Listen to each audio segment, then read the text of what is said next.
আসসালামু আলাইকুম। আমি নূপুর। আমাকে বিয়ের আগে আমার শ্বশুর শাশুড়ি দুই ননদ স্বামী দেখতে চায়। ওনারা খুব অভিনয় করেছিল ভালো মানুষের।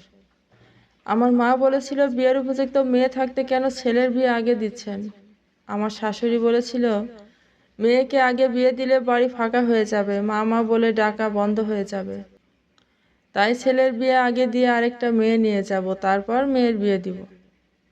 এই কথা শুনে আমার মা ভেবেছিল এত ভালো মনের মানুষ, মেয়ের বিয়ে তো দেওয়াই যায়। শ্বশুর ননদের সে কি অভিনয়, মনে হয়েছিল এদের মতো ভালো মানুষ পৃথিবীতে আর কেউ নেই। বউ ভাতের রাতে বিয়েতে পাওয়া গিফট, শাড়ি, গহনা আমাকে দিয়ে বলল তোমারটা তোমার কাছে রাখো।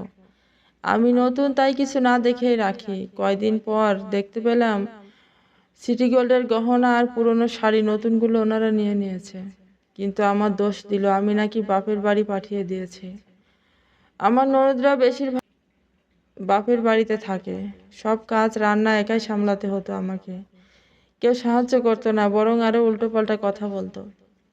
খাবার সময় শাশুড়ি ছোট মাছের পিসটা, বাসি খাবারগুলোই আমাকে দিত।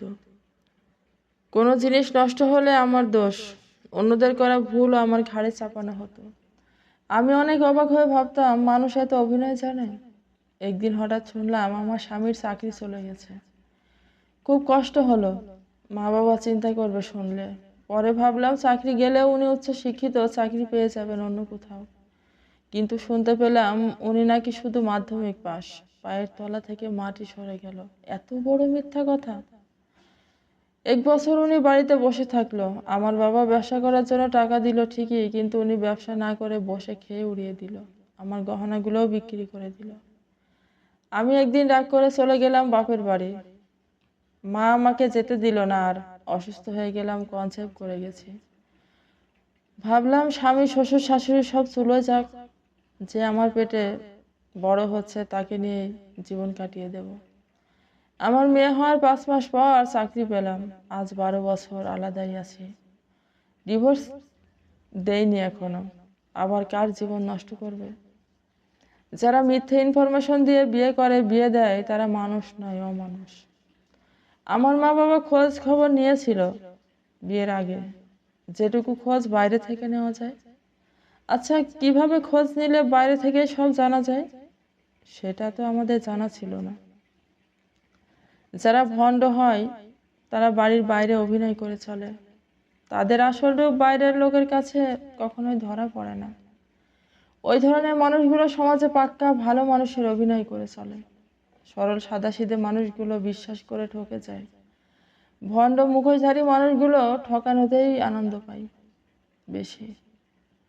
কত যন্ত্র বের হচ্ছে। যদি ভালো মানুষ চেনার যন্ত্র থাকতো খুব উপকার হতো সরল মানুষদের। ছেলে মেয়ে বিয়ের সময় সবাই ভালো শিক্ষিত জামাই ও বৌমা খোঁজে। জামাইকে অনেক আদর যত্ন করলেও ছেলের বউকে সম্মান দিতে পারে না। তাই বলছি, বাড়িতে কাশ্মীরি আপেল গাছ বসানোর আগে ভেবে আপনার বাড়ির পরিবেশে আপেল চাষ করা যায় কিনা। পরে আবার গাছের দোষ দিবেন না, দোষ আপনার। আমাদের সমাজে ছেলেরা বিয়ে করে আর মেয়েদের বিয়ে হয়। সে না হয় করুক, কিন্তু যাকে বিয়ে করে আনে তাকে অনেকে মানুষই বলে মনে করে না। সে যে মা বাবার আদরের মেয়ে, অন্য কোনো ভাই বোনের আদরের বোন ভুলে যায়। নিজের মেয়ে যেমন আদরের, ছেলের বউকে তেমন আদর না করতে পারলে, সম্মান না করতে পারলে ছেলের বিয়ে দিবেন না। আমি শিক্ষিত, চাকরি করে জীবন চালিয়ে নিতে পারছি, কিন্তু যারা কিছু করে না তাদের কি হবে? অনুরোধ, যার যতটুকু আছে বিয়ের সময় সেই ততটুকু দিয়ে বিয়ে করবেন। মানুষকে ঠকে, মানুষকে কষ্ট দিয়ে কোনোদিনও সুখী থাকা যায় না। এ জীবনে সুখে থাকতে পারলেও পরকালে শাস্তি নিতেই হবে।